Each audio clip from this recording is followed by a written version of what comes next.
Guys, as you remember, this is my arcade cabinet. I've been making some Vircon32 games. Vircon32 is a fantasy console system, and I just added it to my arcade cabinet, so I can run the games, I can play them. It's very easy because it has a RetroArch core, so you don't have to do anything special to make it work. Just run your RetroArch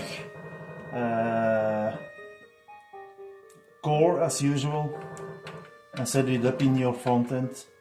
So I'll show a few games as well as mine. So let's jump, let's shoot, let's shoot.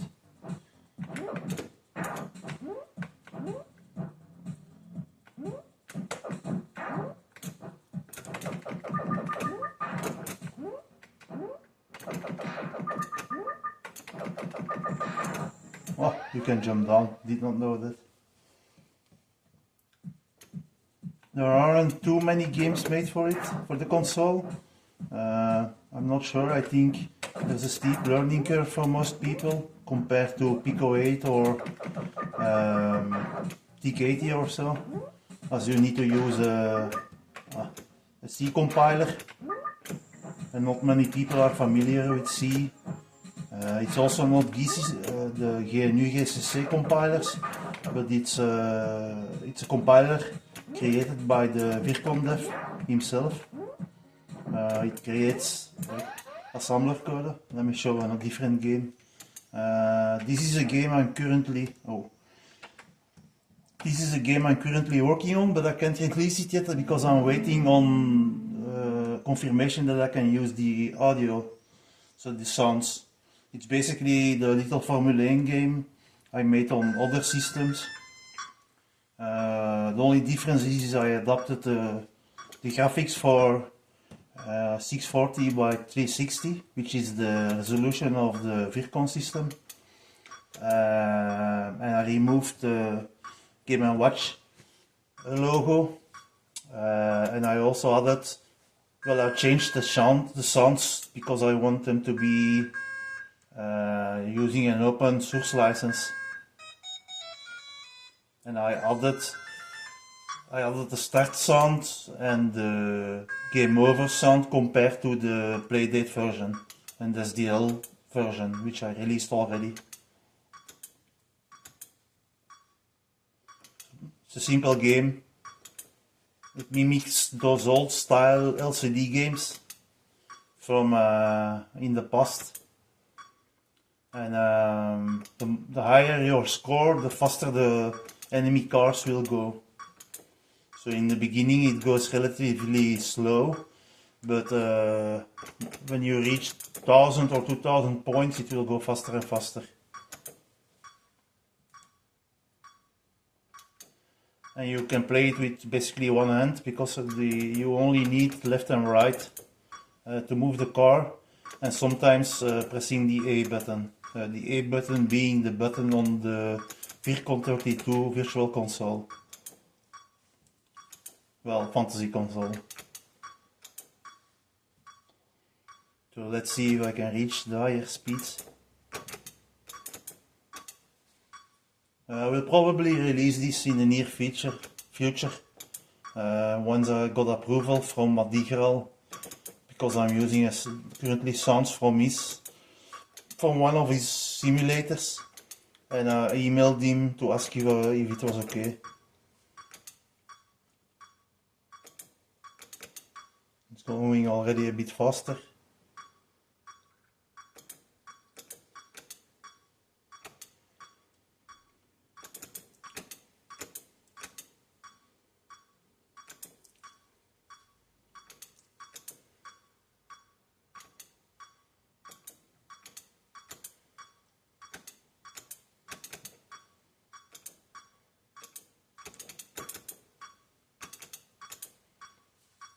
We're at 2500 points. I think somewhere my limit is around 5000. As you can see, it goes faster and faster. And I'm the little car on the bottom. And basically you have to avoid the enemy cars colliding into you.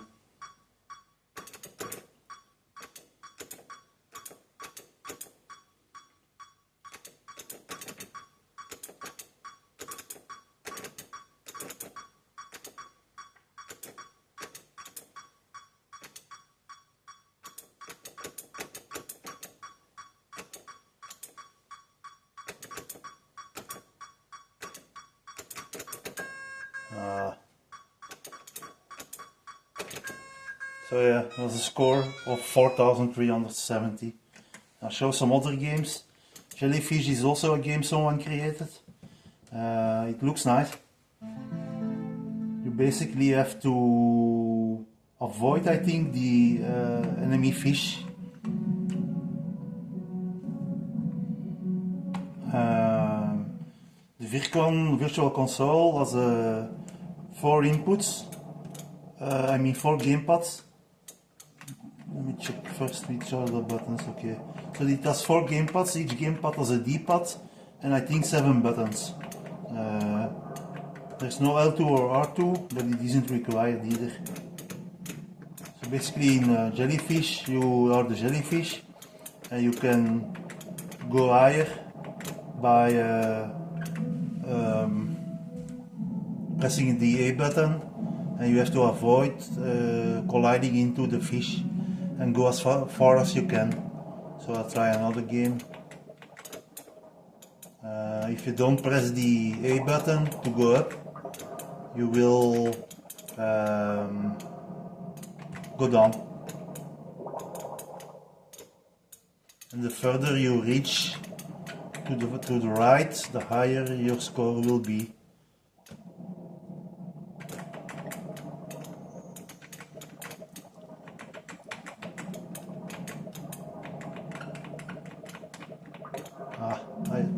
So yeah, I'll show some of the games the creator of Vircon32 created, I think. Well, the chip emulator I cannot show because I don't have a memory card that contains such games. Oh, I can wrong button. So this is a small Breakout game demo.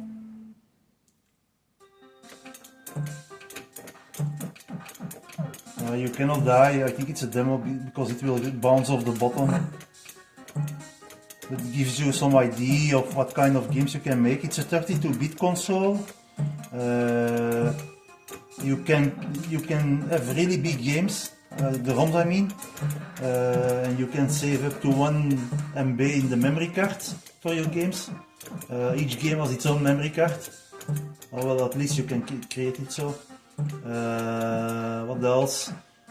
Yeah, as I mentioned earlier, the system has a 640 by 360 screen resolution, and it's 24-bit, meaning the RGB values are each 8-bit, but every value inside the code or when you program something is always 32-bit even bytes.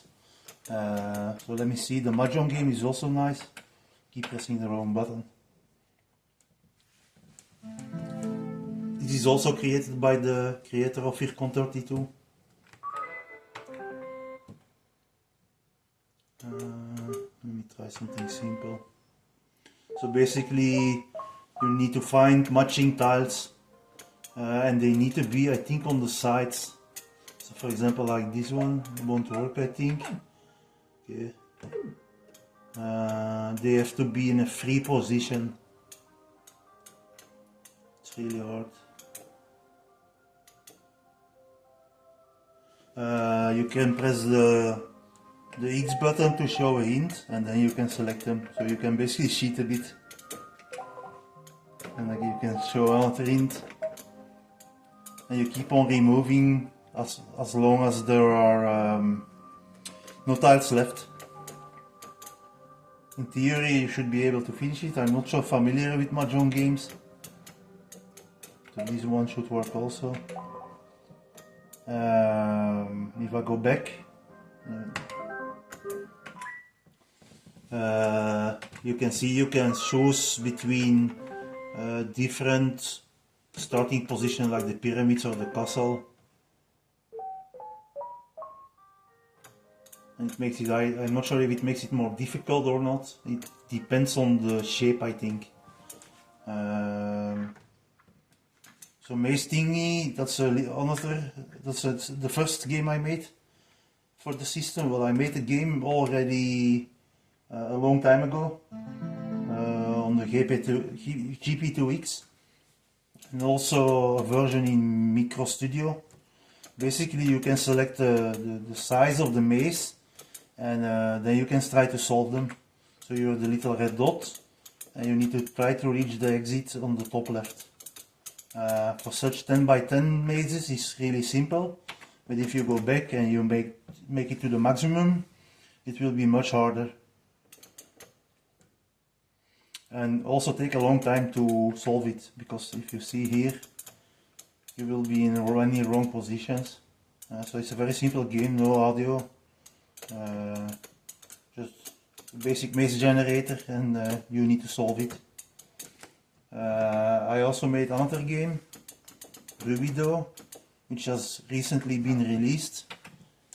It's a solitaire game, so basically a pegboard game. Chinese checkers it's also known by. You select the difficulty. Based on the difficulty, it will dictate in how you can take pegs, either diagonally or vertically and horizontally, or not only, or only horizontally and vertically. And it also dictates the ending position, basically anywhere or in the middle. But even on very easy, it's a hard game. And basically you need to select one peg, jump over another peg, and end on an empty spot. So you can keep on doing this till there are no moves left. And your aim is to end up with one peg either in the middle here or anywhere, depending on the difficulty. But I had chosen very easy, so I need to try to just keep one peg. But I think I only succeeded twice or so. But probably there are solutions to be found. It's a board game.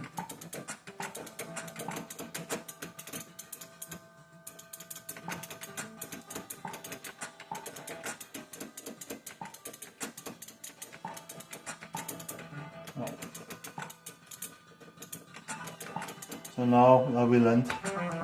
I failed. And you can try again on the same difficulty or a different difficulty. The game will also remember your best position, like the best number of pegs left. I'm not sure if there are any more games. There's a solitaire game, also created by the creator of the Vircon32 console. It's a card game. I used to play it as a kid. So yeah, I think you're familiar with this one. You can choose the difficulty.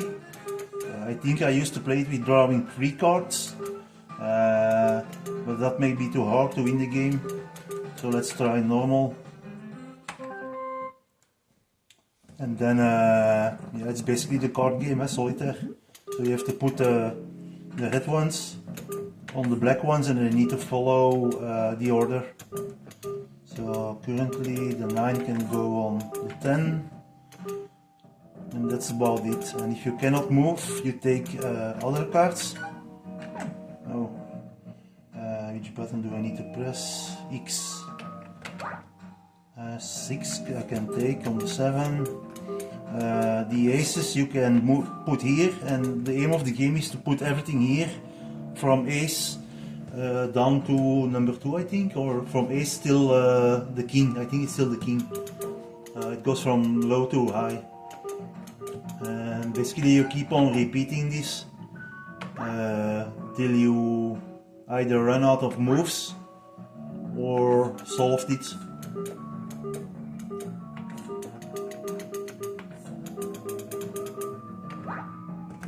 Let me quickly show some other games. These are all test scripts, test ROMs to test certain things. This game is also nice, the demo. It's a puzzle bubble clone. At least it looks like that. I already played it, finished it also.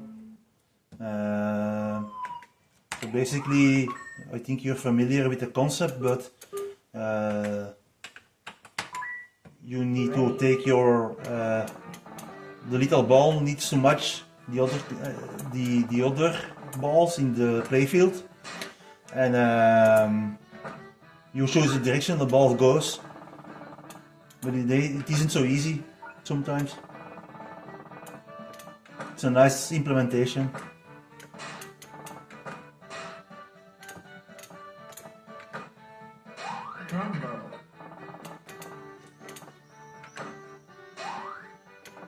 Let me see if I can. No, I cannot move it like this. So let's put it here. And remove it with the yellow one and then the green one. So it's a puzzle bubble clone. I'm not sure if Puzzle Bubble was the first game ever released as such concept. Let me think. There's also, this is a demo, but it's a nice demo. It's not really a playable game, but it's a raycast engine. Think engines like Wolfenstein, the early game. And basically you have 3D, well, a pseudo 3D environment where you can walk in.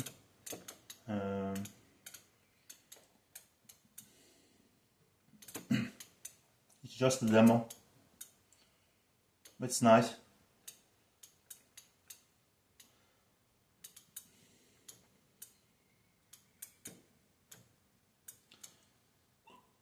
Okay, let me check what else is there.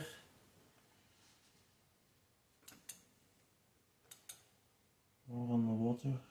I didn't know what that was.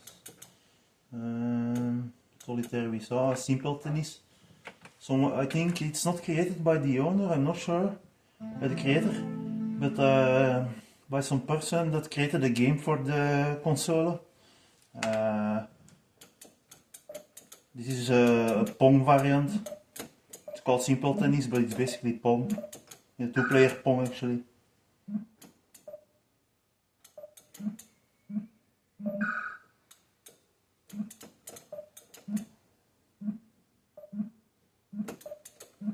The ball goes faster and faster each time you hit it.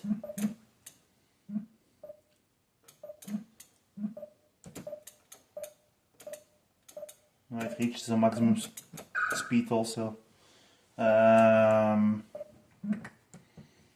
was a Pseudo 3D Racer demo to show the capabilities of the console, like it's possible to create such game, like the Outrun games or so. But this was, I think the demo, the car, I'm not sure if it moves, yeah. But you can make the road bend by pushing the directions. So it's just a demo. But it showcases the console is capable of that, more than capable I think. It actually uses a 15 MHz CPU. And you have 16 MB of RAM available, if I'm not mistaken. And as I said before, you compile code using their own C compiler. You can also use assembler to create games. I didn't show this one. There's also the Minesweeper I didn't also show. This is a Pac-Man clone. I don't know who created it.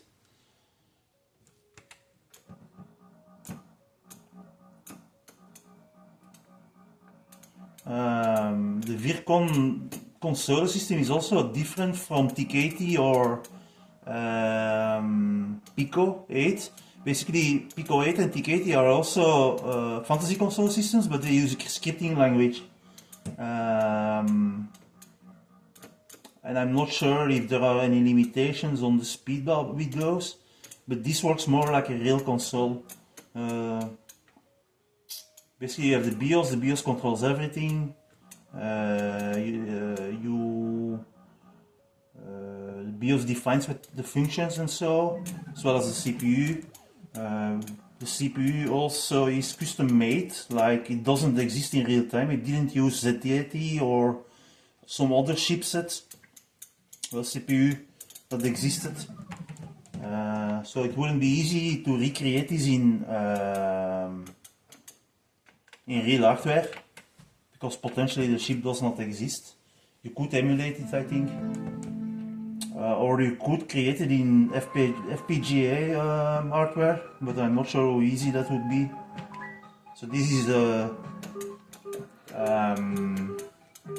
Minesweeper game. I'm not too good at those games. But basically, you start somewhere, and then it says, yeah, there's one bomb in the vicinity, one bomb in the vicinity, two bombs in the vicinity. So probably here is a bomb. Oh, I have to press another button. But you get the idea. It's a numbers game. So probably which reveal tile is A, toggle flag is B. So this. Probably there's one here. And I think you basically have to solve it by clearing all the tiles. So this is probably also a bomb. I'm not sure if this one is one. Let's try. No. 3 in the vicinity. That's already 2. 1 in the vicinity. That could be there, I think, or here. Yeah, well, I'll just gamble.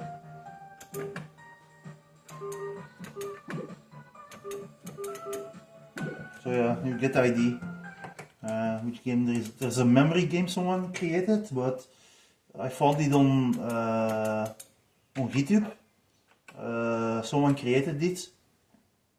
It's basically you have to match the same color rectangle, so you don't see any card. You play it with the kids play it also with cards. So basically, you select a card, you select another one. It was wrong, and you try again. So this is basically a memory game. Let me try to find one. Yeah, so the sequel. I think it will get removed. Oh no, they remain visible, and you have to clear the board. So this one and this one. Oh no. I have to select the purple one again. Oh, is it a bug in the game? Yeah, I don't know. But normally you have to select 2 of the same kind.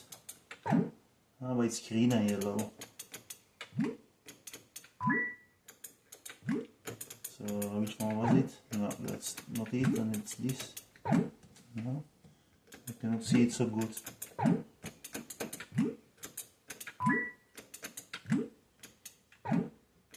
think it was here somewhere.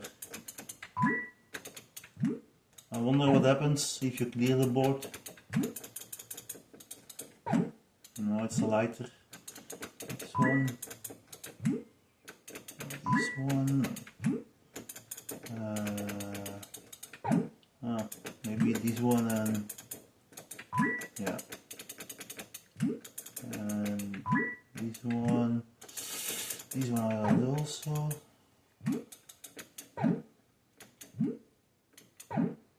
So this one and this one, this one and this one, that one and that one, and let's see what happens now if you clear the board. It's a nice sound. And you play again. I'm not sure. I didn't see it listed on the GitHub repo where you can commit your own games, but I did find it. Yeah, on GitHub with just searching.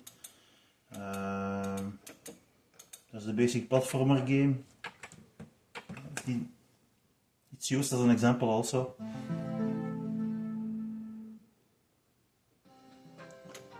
So let me see if I can start it. So let's jump. You have to collect the coins, I think, and once you have all the coins you can reach the goal. And you have to watch out for the spikes or enemies in later levels. There's apparently also a time limit, or does it go up? Yeah, there's a time limit.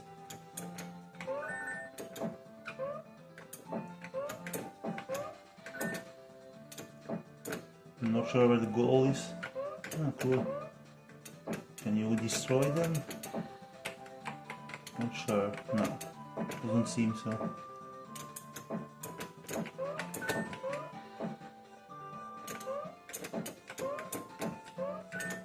So you can read the goal again. I have 20 seconds left. Alright.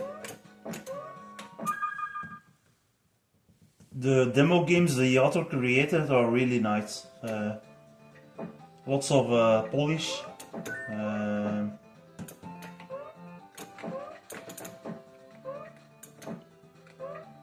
They have the same kind of style also usually.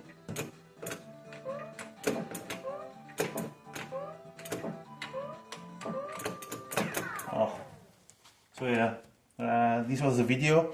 If you like to create games yourself for the Vircon32 console, you can do so. There is an emulator available for easy development.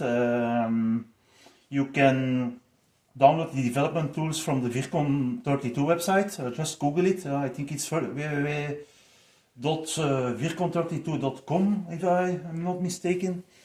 It's not so hard once you get the hang of it. Just read the documentation, the specification, and basically all you need then is the functions that are available. It's good to know that the author also created many libraries you can reuse. I, for example, used one for the displaying fonts, and I also used one for the drawing graphics primitives like rectangles or filled rectangles, lines, and so. I used the Mazethingie. So yeah, check it out and try to create a game for it if you haven't done so before. It was also a video to show you how it runs on my arcade cabinet.